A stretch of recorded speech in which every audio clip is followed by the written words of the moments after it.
नमस्कार. आपण पाहताय रोखोक सातारा. आज रोखोक सातारामध्ये विषय आहे सातारा जिल्ह्यामध्ये आगामी जिल्हा परिषद पंचायत समिती आणि नगरपालिका संदर्भातचं महायुतीची आत्ताची अपडेट्स काय आहेत. महायुती आणि महाविकास आघाडीसुद्धा. त्याच्यापूर्वी तुम्हाला मी सांगणार आहे, सातारा जिल्ह्याचे पालकमंत्री आणि शिवसेनेचे नेते शंभूराज देसाई यांनी काल कराडमध्ये पत्रकारांसाठी एक चहापानाचा कार्यक्रम आयोजित केला होता. आणि या चहापानाच्या कार्यक्रमामध्ये आम्ही जवळजवळ शंभूराज देसाई यांना 17 ते 18 प्रश्न विचारले. त्या 18 प्रश्नांपैकी जवळजवळ 15 प्रश्न हे महायुतीच्या आगामी निवडणुकीसंदर्भात होते. ही पत्रकार परिषद नव्हती, म्हणजेच काय, आम्हाला रेकॉर्डिंग करायला आम्हाला परमिशन नव्हती. त्यावेळी चहापानाचा कार्यक्रम असल्यामुळं अनऑफिशियली चर्चा. मात्र या चर्चेचं अनेक आज दैनिकांनी सुद्धा आज बातम्या बऱ्याचशा केलेल्या आहेत त्या संदर्भात. म्हणून आज मी हे विश्लेषण करतो आहे की शंभूराज देसाई पालकमंत्री यांच्या मनात आत्ता आगामी ज्या निवडणूक आहे सातारा जिल्ह्यातील, मी म्हणतो आहे, कारण ते शंभूराज देसाई यांची भूमिका मुंबईत वेगळी असते, सातारा जिल्ह्यात वेगळी, पाटणमध्ये वेगळी, अशी साधारणतः त्यांची भूमिका असणं साहजिक आहे. मात्र शंभूराज देसाई यांच्या मनात काय चाललं आहे हे मी तुम्हाला सांगणार आहे. एक पत्रकार म्हणून जे आम्हाला जाणवतं ते, त्यांना आम्ही इतके प्रश्न विचारले की साहेब, सातारा जिल्ह्यामध्ये जिल्हा परिषद पंचायत समिती आणि नगरपालिकाच्या निवडणूक आहेत, महायुती होणार का? तर शंभूराज देसाई साहेबांचं ठामपणे म्हणणं आहे की इथं महायुती होणार, सातारा जिल्ह्यामध्ये महायुती येणार.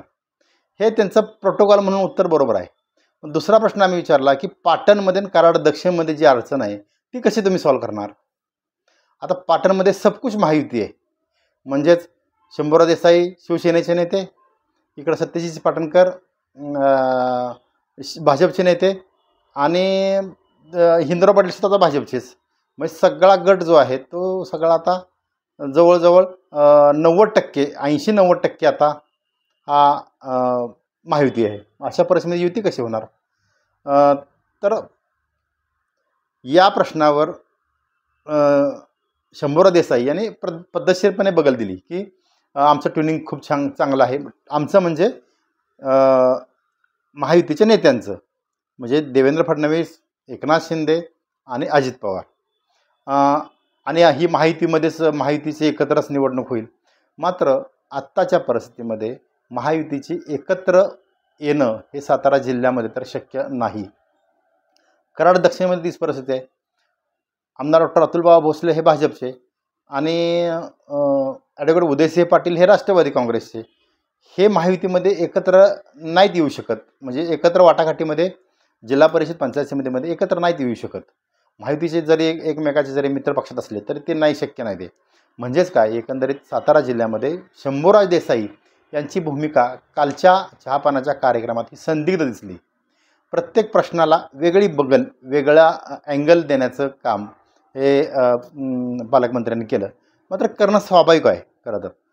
अशा परिस्थितीमध्ये आजची अपडेट काय मी तुम्हाला सांगतो. कालच्या पत्रकार परिषदेच्या पालकमंत्री शंभूराज देसाई यांच्या बॉडी लँग्वेजवरून प्रत्येक पक्ष हे आपापली ताकद आजमावण्याचा प्रयत्न सातारा जिल्ह्यामध्ये करीत आहेत.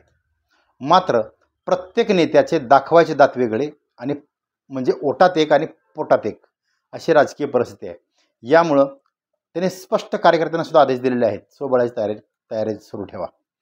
कदाचित नगरपालिका स्तरावर एकमेकाच्या आघाड्या, एकमेकाच्या युत्या होतील. मात्र आगामी जिल्हा परिषद निवडणुका आणि पंचायत समिती निवडणुका या सर्वच पक्ष, म्हणजेच महायुतीसुद्धा आणि महाविकास आघाडीसुद्धा, मी महायुतीमध्ये सुद्धा ठामपणे सांगतो, पण महाविकास आघाडीमध्ये कदाचित एकवाक्यता दिसू शकेल.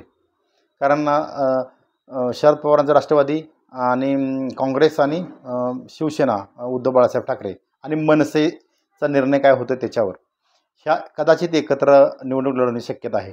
मात्र महायुतीमध्ये एकत्र निवडणुका या होणे शक्य नाही, ही आजची अपडेट्स एकंदरीत पालकमंत्री शंभूराज देसाई यांच्या बॉडी लँग्वेजवरून वाटते. म्हणजेच काय, आणि जरी कोणी कुठला किती नेता म्हणत असला आणि कितीही महायुतीचं गुणगान गात असला तरी एकमेकाचे पाय बांधण्याचे काम प्रत्येकजण पक्ष या ठिकाणी करतोय.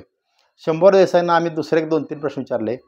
तुमचा इंटरेस्ट कराड पाटणबरोबर कराड दक्षिण आणि कराड उत्तरमध्ये वाढत चालला आहे, आणि आगामी लोकसभेसाठीची ही तयारी आहे का? तर नेहमीप्रमाणे शंभूराज देसाईंनी स्मित हास्य करून तो प्रश्न टाळण्याचा प्रयत्न केला. गहू त्यावेळी पोळ्या म्हणजेच काय, आत्ताची परिस्थिती काय आहे, नंतर ज्यावेळी ठरेल त्यावेळी बघू. मात्र एकंदरीतच काय तर आगामी ह्या निवडणुकीच्या पार्श्वभूमीवर नेत्यांनी, सर्वच पक्षाच्या नेत्यांनी अत्यंत सावध पवित्रा घेण्याचं काम सुरू केलेलं आहे. त्याची कारणं कोणती तुम्हाला मी सांगतो. प्रत्येकाला जिल्हा परिषद ताब्यात ठेवण्यासाठीची व्यूहरचना करायची आहे. प्रत्येकाला आपापल्या पंचायत समिती सेफ करण्याची यंत्रणा लावायची आहे. प्रत्येकाला आपापल्या नगरपालिका सेफ करण्याची आपल्या हातात ठेवण्याची ही रणनीती आहे. त्याचबरोबर 2029 साली बदलणाऱ्या विधानसभेची व्यूहरचनासुद्धा प्रत्येक नेत्याच्या डोक्यामध्ये ही आहे की 2029ला मतदारसंघाची पुनर्रचना होणार आहे. नवीन भाग येणार आहे, जुना भाग जाणार आहे. यामुळं प्रत्येकजण सावध पवित्रा घेतो आहे. याचबरोबर 2029 विधानसभेबरोबर 2029ची लोकसभेची सुद्धा पुनर्रचना होणार आहे. म्हणजेच कराड लोकसभा मतदारसंघ हा पुन्हा एकदा नव्यानं स्थापन होणार आहे. यामध्ये कोणते मतदारसंघ येतील, कोण उमेदवार असेल, याकडे सुद्धा सर्वांच्या नजरा आहेत. या दृष्टीनं प्रत्येक पक्षाने आपापली पावलं अत्यंत नियोजनबद्ध टाकायला चालू केलेली आहेत. भाजपने तर अगोदरच चालू केलेली होती. आता शिवसेना शिंदे गटाने सुद्धा पवित्रा घेत प्रत्येक तालुक्यामध्ये स्वतःचं केडर उभं करण्याचं काम सुरू केलेलं आहे. ज्या तालुक्यामध्ये शिवसेना वीक होती या ठिकाणी स्वतः पालकमंत्री शंभूराज देसाई यांनी विशेष लक्ष केंद्रित केल्याचं कालच स्पष्ट केलेलं आहे. कालच्या या पत्रकारांच्या चहापानाच्या कार्यक्रमात शंभूराज देसाई यांनी आगामी निवडणुकीच्या संदर्भात सर्व ज्या रणनीती आहेत त्या बऱ्यापैकी न बोलताच त्यांच्या सांगून गेल्या की पुढच्या दृष्टीनं शिंदे गट सातारा जिल्ह्यामध्ये अत्यंत आग्रही आणि नेटानं राजकारण करेल. याचबरोबर भाजपला पर्यायी पक्ष म्हणून या ठिकाणी प्रत्येक विधानसभा मतदारसंघामध्ये plan A, plan B, plan C हा तयार करण्याचं काम पालकमंत्री शंभूराज देसाई यांनी हळूहळू सुरू केलेलं आहे. आता जर बघितलं तुम्ही तर पाटणमध्ये स्वतः शंभूराज देसाई ते तर स्वतःच नेतृत्व करतात. कराड दक्षिणसारख्या ठिकाणी राजेंद्र सिंह यादव आहेत, त्यांची संपूर्ण फळी आहे, ती सगळे ॲक्टिव्ह केलेली आहे. कराड उत्तर विधानसभा मतदारसंघात हिंदकेसरी संतोष वेताळ, याचबरोबर ती जुनी जी टीम आहे शिवसेनेची, ही सगळी टीम ॲक्टिव्ह करून एकत्र साधारणतः जुळणी सुरू आहे. सातारा मतदारसंघामध्ये चंद्रकांत जाधव हे जिल्हा प्रमुखाच्या दृष्टीनं किंवा रणजितसिंह भोसले यांची फळी हे स्वतः ते हँडल करत आहेत. खटाव मान असेल किंवा फलटण असेल, महाबळेश्वरमध्ये सुद्धा शंभूराज देसाई यांनी स्वतः लक्ष घालून हे सगळ्या गोष्टी करण्याचं काम सुरू आहे. म्हणजेच काय तर प्रत्येक पक्षानं आपापली तयारी जोमानं सुरू केलेली आहे. एक नेत्यांच्या ओठात जरी माहितीचे गुणगान असले तरी पोटात मात्र एकमेकाच्या पक्षवाढी संदर्भाच्या हालचाली आणि स्वतःच्या पक्षाचे कसे जास्तीत जास्त सदस्य निवडून येतील जिल्हा परिषद, पंचायत समिती, नगरपालिकेला, या संदर्भाच्या रणनीती सुरू आहेत.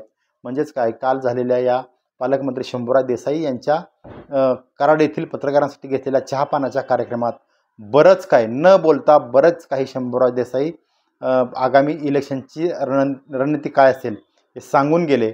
म्हणजेच काय तर प्रत्येक पक्षाच्या कार्यकर्त्याने सुद्धा जोमानं कामाला लागावं. कारण महायुती म्हणायला महायुती आहे, मात्र प्रत्यक्षात वेगळ्या पद्धतीची रणनीती सुरू आहे. कदाचित इलेक्शन नंतर ह्या महायुती एकत्र येतील, पण मात्र निवडणुका मात्र वेगळ्याच लढल्या जातील. एकंदरीत ही आजची अपडेट्स मी तुम्हाला देतोय. पाहत राहा महाराष्ट्र लाईव्ह.